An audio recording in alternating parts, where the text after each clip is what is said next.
how to study the Bible.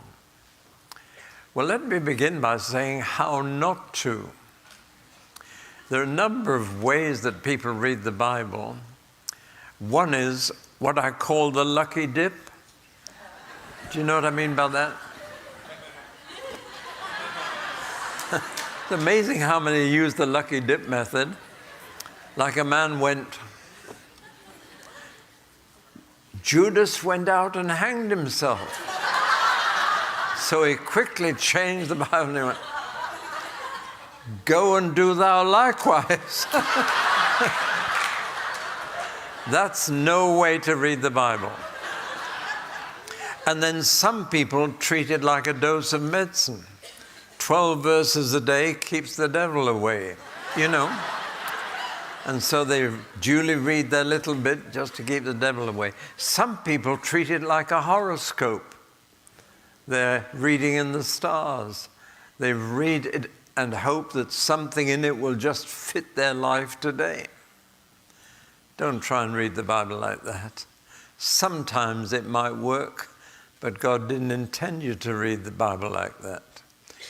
Just picking a text out that fits your situation. A young man came to me, he was a young businessman, and he said, David, I'm thinking of buying a shop. I think you would call it what, a store? Whatever. But we call it a shop.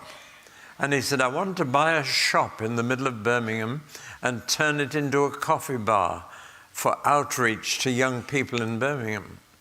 And he said, I asked the Lord to give me guidance as to whether I should buy it. And he said, I found a text in my daily reading that said, I have much blessing in store for you. He said, do you think God has given me enough guidance to buy the store? I said, no. Unless he gives you more guidance than that, don't spend your money. But people just can find a word that speaks to them like that. Sometimes God uses that, to my amazement. I wouldn't, but he sometimes does. A friend of mine bought an aeroplane.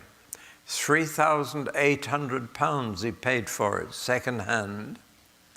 And he was reading his Bible and he found this in the book of Revelation.